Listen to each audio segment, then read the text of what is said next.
And here we are, Breakfast with Beefcake, episode number 4. We're building up some episodes pretty quick. How you doing, Vaughn Rawls? I'm doing great. How are you? I'm good. I've got a blog going out today that is something that went on Friday, something that happened Friday of last week. Amanda's truck got broken into. Oh, yeah. Man, that's crazy. Isn't it, though? It sounded like it was in your driveway. It was in my driveway. You know, I live on a gravel road. I guess you could call it the country, but it's remote. It's out. I mean, for somebody to come up my driveway and break into that car, and I say break in, it was unlocked. She usually locks it, but apparently on this particular night, she left it unlocked. So somebody just strolled right up there and opened the door and took all her stuff. Yeah, and my neighbors as well. So I get a call. I'm out working, and I get a call from my neighbor, and he says, we found a handbag and some stuff strewn across the front yard, and something with Amanda's name, ID, was on there. And so he said it was laying by the stump where our driveways meet. And so it turned out to be Amanda's, and she went out to check it out, and her glove box was open, and she went through the things that were missing. Of course, it's kind of a big to-do, and I start experiencing, I guess, what would be normal human emotion. Well, you got pissed off, right? I got pissed off. I was more concerned. I was worried about Amanda and how she was feeling. I knew that she was trying to get to work, and I didn't know what of her personal belongings were missing exactly. We were kind of taking inventory at that point in time. And so then I immediately go to who did it. It's that little bastard on the four-wheeler. Right. It's that guy that drove by yesterday and waved at me. But maybe he wasn't. Maybe he was waving at me, telling me that he's about to steal my stuff. You know, and I get this like whole paranoid, who am I going to blame? I have to get somebody. I have to put this on to somebody. Right. And then the further along I carried that, the more I was able to kind of back up and say, I really don't have any idea who took this stuff. I'm picturing all these different people, like this organized group of people in ski masks, you know, and grown men that have this factory and they take all this stuff to it. Then I'm thinking, it's probably some punk-ass kids who are doing the same type of stuff that I used to do. I didn't break into cars, but I was equally as mischievous. Right. And then it struck me that, you know, how much bandwidth should I really spend worrying about this? You know, I'm not really sure how this should make me feel, right, or if I want to allow it to make me feel anything.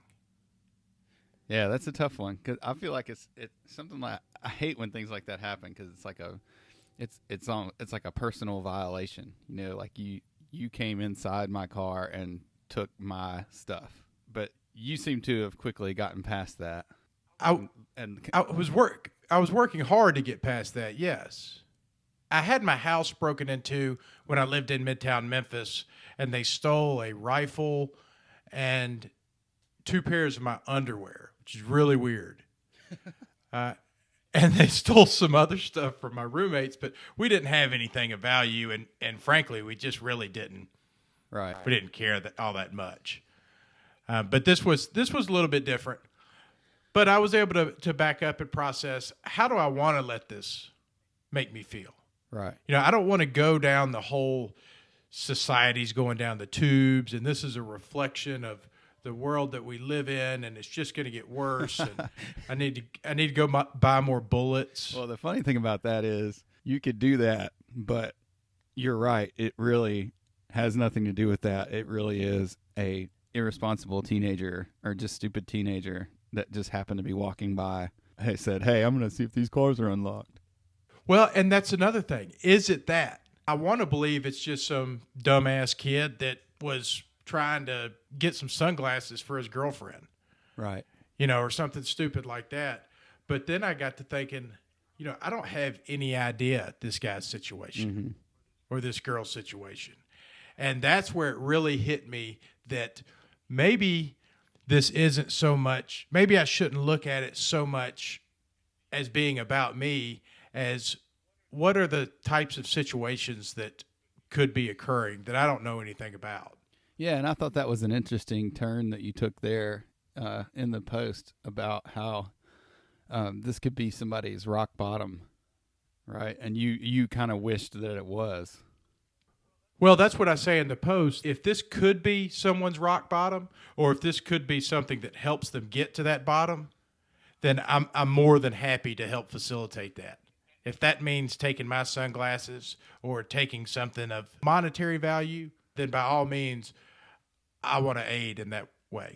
Right, and I kind of thought that was interesting. I thought it was interesting that you would want someone to be at that rock bottom point.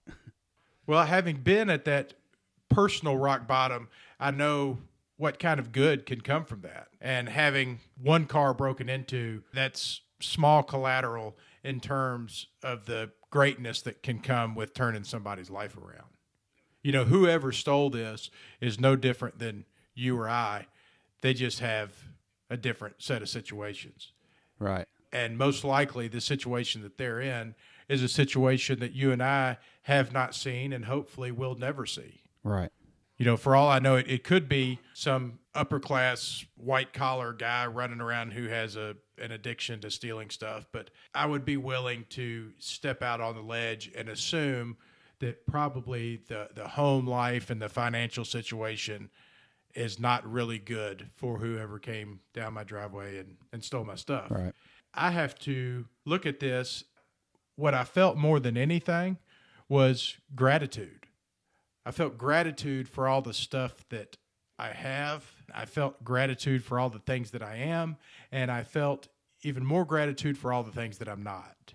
Yeah, that's pretty impressive. So you've gone from a situation where you could have been angry and pissed off. You could have written a long Facebook post about how angry you were that someone broke into your car and you had such a bad day, but you turned it around to actually be grateful for things.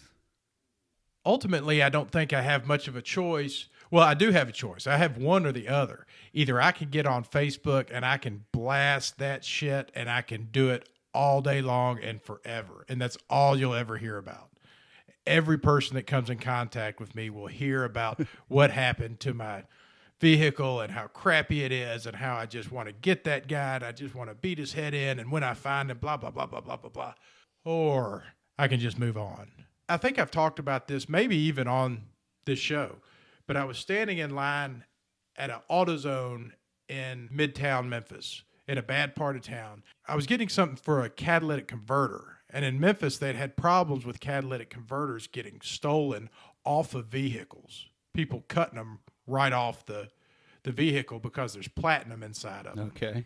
They're worth money. And so someone's catalytic converter was stolen off of their car while they were in line inside AutoZone, which on one end is pretty funny. On the other end, it's really, really sad. But the person at AutoZone, they said, can you imagine doing that? Can you imagine stooping that low? And I didn't say anything, but I thought to myself, I don't know that I wouldn't do that if I was in that position. You know, it's hard for me to say, if you reach the point of having to steal catalytic converters to make ends meet or to support your habit, it's hard to say that you wouldn't steal catalytic converters to make those ends meet. Right. It's easy for me to sit here on this end of things and say, I would never. Oh my gosh, I would never. But when I look back at my life, I am far from a saint. I've done everything that I said I would never do once I got to that point. And there's a lot of points that I never reached, but there's a lot more points that I said that I would never reach, and I did. And when I got there, I did things that I wouldn't do under different circumstances. Right. So my question would be, what do you think the right way is to handle this? You know, if everybody said, I just wish them the best, that's great. Well, then everybody would be getting their stuff stolen all the time. What do you mean? Like, you think because you have this attitude that it was fine for that guy to steal your stuff? I don't think that's the case. That's what police are for, right? I mean, in theory, they would go look for your stuff. and punish that person. Okay, so maybe I'm looking at it too too much on the other side of the spectrum. I feel like there's a feeling that should be assigned to this. I also feel like that people want me to have that feeling. Other people get so upset about this, and it's because they care. I think there's a fine line between being passive and being apathetic and being empathetic. I don't want to sit here and say I don't care, because I do. And I don't want to be too terribly passive, but I also don't want to go out and buy infrared sunglasses and cameras and and semi-automatic weapons and sit up at night waiting for this guy to come back. Right. I feel like you're really just talking about how people react to situations, and kind of how, like we talked about another time, how you know, having the ability to respond the way that you responded versus wasting your energy on getting angry about it. Do you think that the way that I responded is a Pollyanna way of looking at things? Do you think that's what does that mean, Polly? Just looking at the world in an unrealistic, just looking at this in an unrealistic way? Is it just dumb? I mean, is there a side of you that thinks, well, you can't look at everything and just blow it off like this? Yeah, there definitely is. It's frustrating sometimes. It's frustrating to have a problem and go tell somebody about it, and as soon as it comes out of your mouth, it doesn't sound like a big problem anymore. Like, it's like, I wanted that to be a thing so I could worry about it, but really it's not a thing. It can be frustrating when you think you have a problem, but then when you talk it out with somebody and hear another perspective and it becomes smaller than it was, that can be frustrating. Like we said before, I think we want something to worry about. Well, I've heard that referred to as recruiting resentments. You know, you get upset about something, so then you call somebody else, and what you're needing and wanting is for them to blow up and get upset. Right. Like you right there with you. Yeah, you call me and tell me that your car got broken in. I'm like, yeah, hell yeah, let's go get that guy. But really, I say, oh, well, let's think about why that guy did what he did, and is it really a big deal? And you're like, I guess you're right. But I hear what you're saying. There's a balance to that. There's a balance between empathizing with someone and hearing their problem. I tend to do a bad job of that. You're not the first person to tell me that. I've heard that when someone has a problem, sometimes it can be dismissed versus, I don't know what the term I'm looking for is, but you know, if you just dismiss someone's problem as it not being a problem, that's not fair, and it's frustrating. Well, I don't feel like we totally did not just dismiss your car getting broken into. I mean, we ran that thing down and talked about every aspect of it. It's one thing to be like, hey man, my lawnmower's got stolen out of my garage. You're like, oh, no big deal. Let's talk about something else. You know, no big deal. He probably needed it. Get over it. Right. Whatever. And then what we did was talk about the problem. You know, so there's a difference between just dismissing it and explaining to the person why it may not be such a big deal. I think that's valid. I think that looking at it from numerous angles and then making a decision is probably the best way to handle it. But I'm sure there are serious problems. There will come a day when I call you or something and something really bad has happened that needs to be addressed. Absolutely. And it's difficult even from the other end. From the receiving end of those problems, sometimes that can be difficult based on your own situations to determine whether that is something to really be concerned about or not. When things are going good in my world and someone calls me with things going bad in their world, it's a lot easier for me to try to explain to them why they should have a better outlook. But when things are going bad in my world, all bets are off. Right. Hey, I got a question. So you're in a position where you probably hear a lot of stories like that, because I see you answer the phone all the time, and people just call and probably through recovery. Yeah, probably tell you all kinds of problems. Does that bring like a negative aspect into your life, and how do you manage that? Oh no, absolutely not. Through recovery and working with other people, that is where I find my silver lining. hearing so many other people's problems and seeing how similar they are to mine and how much differently we start thinking when we're faced with a problem and how irrational our thinking can become. That's the reason I'm capable of looking at my own problems and stepping back and saying, most likely because this struck an emotional chord, I'm overreacting. Right. And so hearing other people's problems and being fortunate enough to be involved in other people's lives, that's what gives me the perspective that I have. So it is very, very seldom a burden or something that carries negativity into my day. It does quite the opposite. Yeah, that's awesome. That's pretty impressive because a lot of people don't have that ability. I don't know if it's an ability as much as it is they just don't have the circumstance. Probably the best thing to do if you want that circumstance is to go and get addicted to drugs and alcohol and run your life into the ground and, spend a few months in rehab and laying in bed crying all the time. And then if you come out on the other side, maybe people will call you and be willing to confide in you. Yeah, that's what you're saying is, so since you understand and know where that person's coming from, you're able to process those things much better than somebody that doesn't really understand. I think it helps. I think it helps to have part of my situation is I have so many problems. I admittedly have so many problems that I've faced and things that I've suffered through that it makes other people more open to come to me with their problems. Right. That makes sense.